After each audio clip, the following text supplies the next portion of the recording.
Good evening, everyone. The next chapter in soil mechanics we are going to start is stress distribution in soil. This is a very small chapter. इसमें almost 10 से 15 concepts हैं. इसमें हम सबसे पहले will start with Bosonisk theory. इसमें हम सबसे पहले Bosonisk theory के बारे में पढ़ेंगे, फिर वेस्टरगार्ड theory के बारे में पढ़ेंगे, फिर थोड़े बहुत उनके vertical pressure distribution, line loading के लिए, सर्कुलर लोडिंग के लिए, फिर approximate method to find the vertical pressure. उसके दो मेथड है, एक इक्विवेलेंट पॉइंट लोड मेथड और एक ट्रेपेजॉइडल मेथड, और उसके बाद न्यूमार्क्स इन्फ्लुएंस चार्ट. चलो सबसे पहले let's start with the Boussinesq theory. The first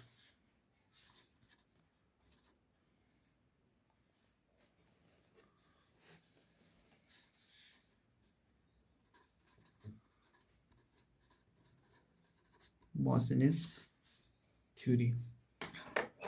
Boussinesq theory की पहले कुछ एजम्पशंस हैं जो कि जनरली कई बार एग्जाम में पूछ ली जाती है. जैसे सबसे first one is soil is homogeneous. Soil is homogeneous, isotropic. बस बॉसनिस्क और वेस्टरगार्ड में बहुत इम्पॉर्टेंट एजम्पशन है. जो बॉसनिस्क की एजम्पशन सॉइल इज आइसोट्रॉपिक, वहाँ पे जो सॉइल है वहाँ पे जो वेस्टरगार्ड थ्योरी है, it can be use for the soil which are non isotropic. ठीक है, तभी ये बेसिक एजम्पशन है, इसलिए मैंने यहाँ पे अंडरलाइन कर दिया है. Homogeneous, isotropic, semi infinite and elastic. Second is Hooke's law is valid in this.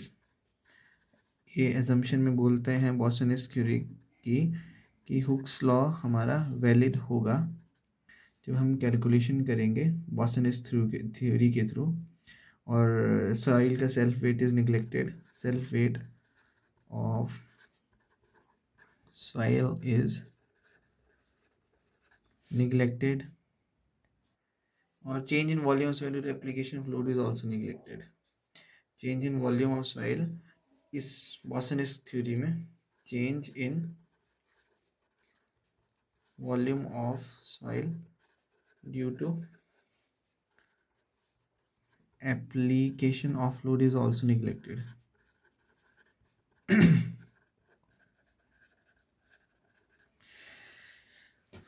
अब इसके बाद जो सेकंड चीज़ है वो है इसका फॉर्मूला.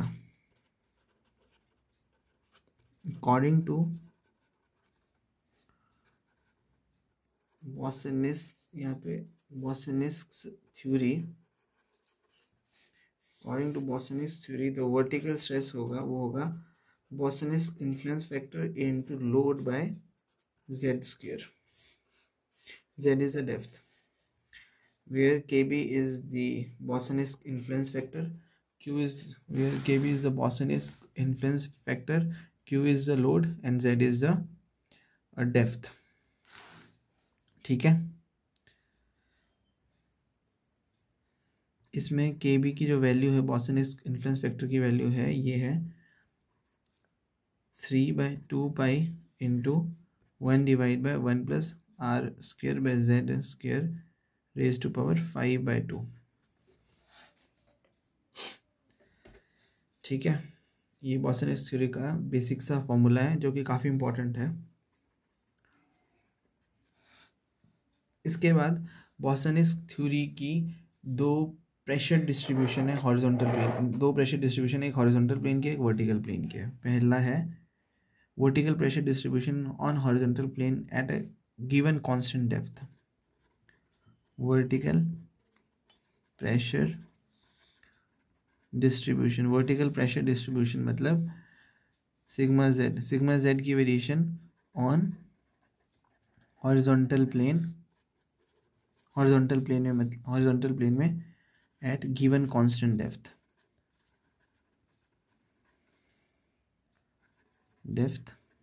जेड. ठीक है, तो suppose this is ground level. यहाँ पे आपका लोड लग रहा है Q, एक पर्टिकुलर डेप्थ ले लिया, गिवन कांस्टेंट डेप्थ Z. इस पे we have to determine the variation of vertical pressure distribution, मतलब वर्टिकल प्रेशर की वेरिएशन निकालनी है। तो इसमें इस पॉइंट पे मैक्सिमम होती है एंड स्लोली इट डिक्रीजेस, इस तरह का बॉसनेस्क कर्व बनता है, ठीक है।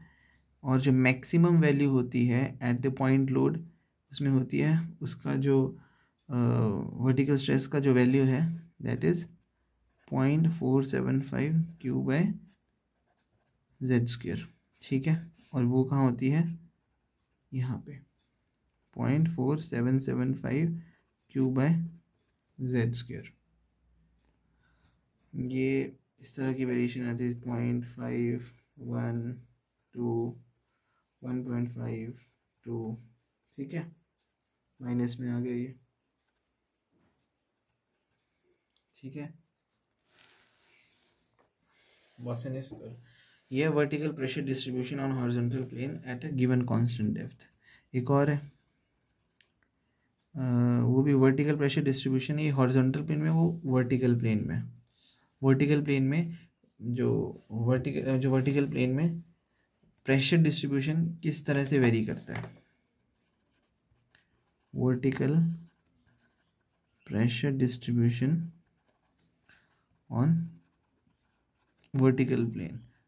अब वर्टिकल प्लेन में डेप्थ तो वेरी करेगी, तो कांस्टेंट डेप्थ तो होगी नहीं, तो विद वेरिंग डेप्थ, ठीक है। सपोज आपका विजिबल ना, देखिए सपोज आपका यहाँ पे लोड लग रहा है क्यू, इसके लाइन ऑफ एक्शन है, तो इसके 39 डिग्री 15 मिनट पे will get the maximum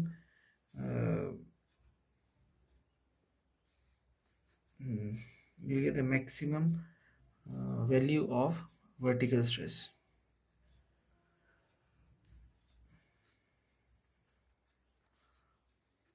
at depth z and radius r, ठीक है।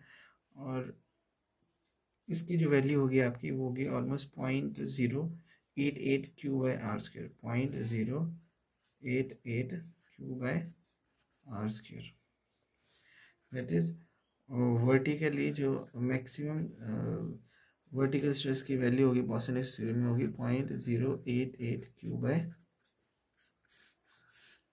Z square. ये दो वेरिएशन है।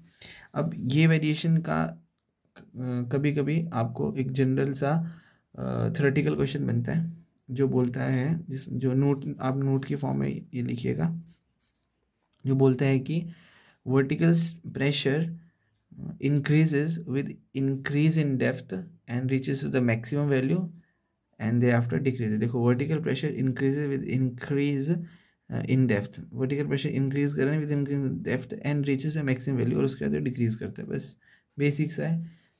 ये है vertical pressure distribution on vertical plane. Horizontal plane में वर्टिकल प्रेशर डिस्ट्रीब्यूशन आपका हॉरिजॉन्टल प्लेन में भी इट गोज ऑन इंक्रीजिंग, और वो इंक्रीज करता है, इट गोज ऑन डिक्रीजिंग। जब आप पॉइंट लोड से चाहे लेफ्ट में जा रहे हो राइट में जा रहे हो, it will be decreasing vertical pressure distribution on horizontal plane. ये दो इसके बॉसनेस थ्योरी के इंपॉर्टेंट पॉइंट्स हैं, ठीक है। नोट में वो पॉइंट लिखिएगा। इसके बाद एक छोटी सी चीज़ है स्ट्रेस आइसोबार। स्ट्रेस आइसोबार का भी एक डायग्राम होता है। जैसे सपोज आपका यहाँ पे लोड लग रहा है क्यू, इसके आइसोबार्स इस फॉर्म में बनेंगे आपके। ये vertical stress is equals to Q 0.75 Q, right.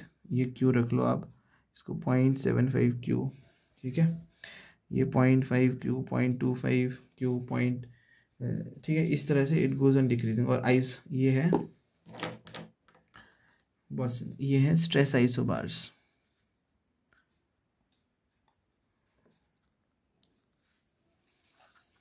Stress isobar diagram, stress isobar diagram.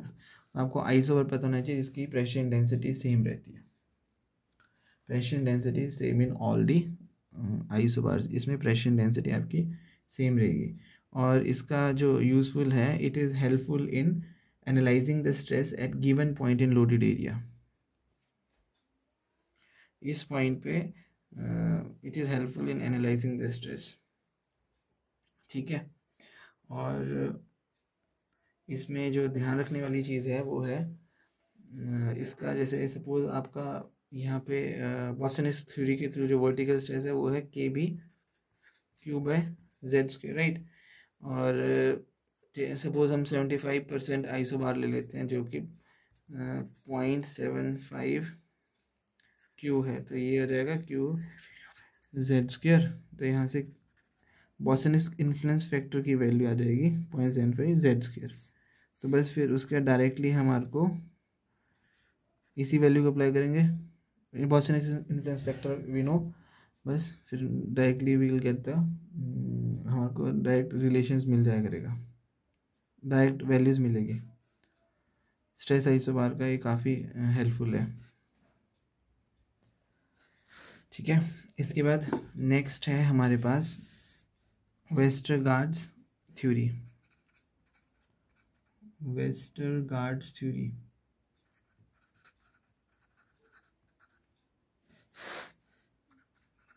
वेस्टरगार्ड्स theory, इसकी एजम्पशन भी ऑलमोस्ट सेम है, बस नॉन आइसोट्रॉपिक आ जाता है। एजम्पशन में बोलते हैं soil is homogeneous, soil is homogeneous, GENEOUS, homogeneous, semi infinite, homogeneous, semi infinite, elastic and non isotropic. Non isotropic जो कि बेसिक इसका डिफरेंस है बॉसनिस्क से। मतलब कि यहाँ पे जो वेस्टरगार्ड थ्योरी में सॉइल स्ट्रेटिफाइड सॉइल के लिए भी यूज़ हो जाती है, ठीक है, ये बोलता है। इसका फॉर्मूला भी उसी फॉर्म में, vertical stress equals to Westergaard influence factor, Westergaard influence factor into Q by Z square, whereas QW is Westergaard's influence factor, whose value is 1 by pi into 1 divided by 1 plus 2r square by Z square raised to power, उसमें 5/2 था, इसमें 3/2 होगा, ठीक है। इसमें ध्यान रखने वाला जो नोट की फॉर्म में आप एक और इसमें पॉइंट लिखिएगा। मतलब देखो, नॉन आइसोट्रॉपिक सॉइल के लिए, नॉन आइसोट्रॉपिक सॉइल के लिए जो है वो वेस्टरगार्ड थ्योरी एक्यूरेट रिजल्ट्स देती है और काफ़ी रियलिस्टिक रिजल्ट देती है। बट प्रैक्टिकली बॉसनिक थ्योरी ही हम यूज़ करते हैं, क्योंकि उसके काफ़ी कंजर्वेटिव रिजल्ट होते हैं। प्रैक्टिकली हम बॉसनिक थ्योरी ही यूज़ करेंगे because it is having conservative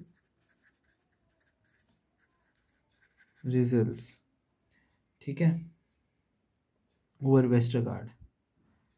इसके बाद है आपको एक और चीज़ इसमें ध्यान रखने वाली है, वो भी नोट की फॉर्म में है। जब हम वर्टिकल स्ट्रेस ऑफ बॉसनिक इक्वेट करेंगे वर्टिकल स्ट्रेस ऑफ वेस्टरगार्ड से, will get R/Z value of 1.52। इसका क्या मतलब है? इसका ये मतलब है, जैसे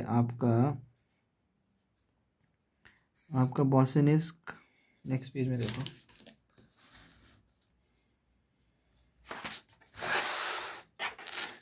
इसका ये मतलब है आपका दोनों का कर्व, जैसे बॉसनिक कर्व गोज लाइक दिस और अपना Westergaard curves goes like this, ठीक है, ठीक है।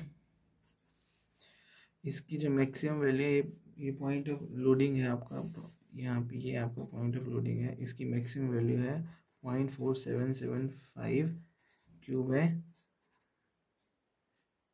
जेड स्क्वायर, और इसकी मैक्सिमम वैल्यू है, ये है वेस्टरगार्ड की 0.318 क्यू बाय जेड स्क्वायर। बोलने का ये मतलब है सिग्मा जेड यहाँ पे इक्वेट करते हैं, जो R/Z 1.52 होता है।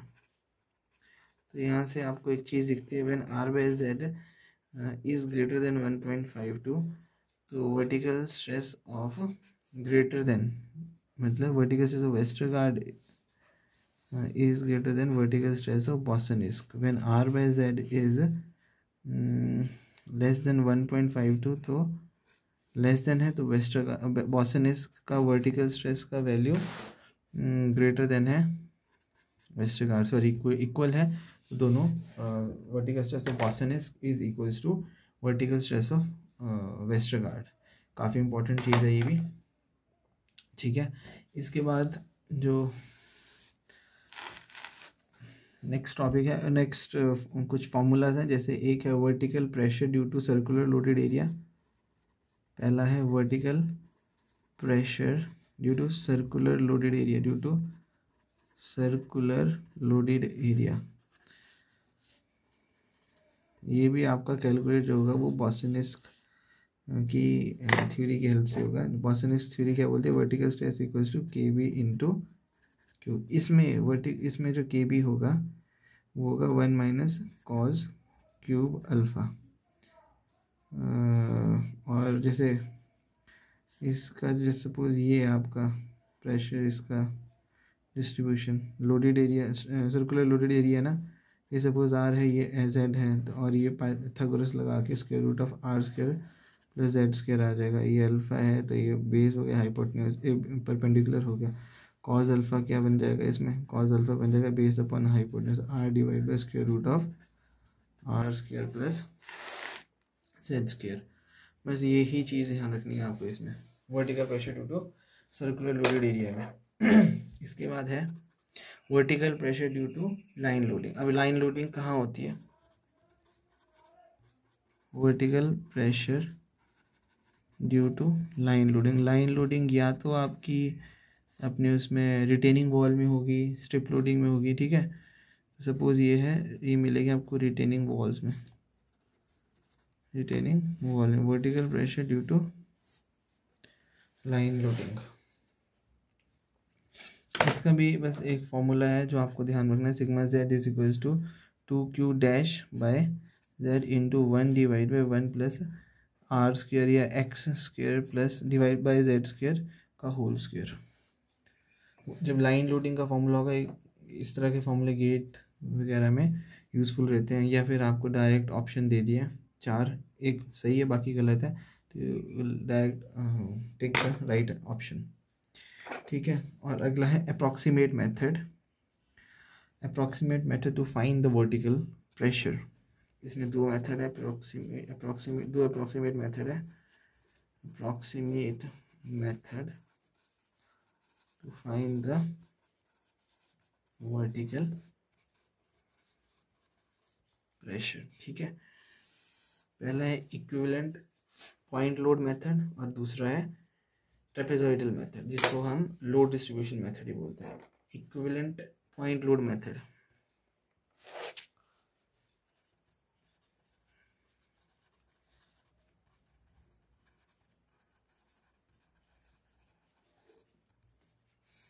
इक्विवेलेंट पॉइंट लोड मेथड में जो वर्टिकल स्ट्रेस का फॉर्मूला है वो है 1/Z²। इसमें काफ़ी ज़्यादा एरिया यूनिट्स होते हैं जिनका कैलकुलेशन बॉसनिस्क इन्फ्लुएंस फैक्टर की हेल्प से करते हैं, KBI into QI। This is the formula. काफ़ी ज़्यादा एरिया यूनिट्स होंगे जिसमें आप हर एरिया यूनिट पे बॉसनिस्क इन्फ्लुएंस फैक्टर लगाओगे और लोड होगा, और इस इक्वेशन के through will calculate the vertical stress by equivalent point load method, ठीक है। इसके बाद है ट्रेपेजॉइडल मेथड, जो कि इम्पोर्टेंट है। Trapezoidal method, this method is important. इसको हम लोड डिस्ट्रीब्यूशन मेथड ही बोलते हैं, इसको हम लोड डिस्ट्रीब्यूशन मेथड भी बोलते हैं। इसमें डिपेंड करता है आपका जो लोड कैसे डिस्ट्रीब्यूट हो रहा है सरफेस पे, on that basis we calculate the vertical stress value. इसमें आपके जैसे लोडिंग डिस्ट्रीब्यूशन रेक्टेंगुलर हो सकती है, रेक्टेंगुलर होगी तो वर्टिकल स्ट्रेस क्या होता है, फोर्स पर यूनिट एरिया। रेक्टेंगुलर में फोर्स होगा Q into B cross L divide by B plus 2NZ into L plus 2N। Suppose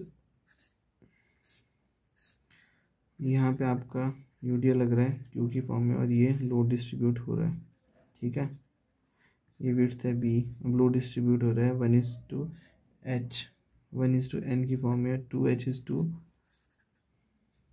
1, 2H is to 1, 2V is to 1H की फॉर्म में, ठीक है। तो ये यहाँ पे NZ हो जाएगा, ये NZ हो जाएगा, जो टोटल आएगा B प्लस 2NZ। वैसे ही लेंथ की फॉर्म में L प्लस 2NZ और Q into B cross L. अगर ये है सिर्फ रेक्टेंगुलर के लिए।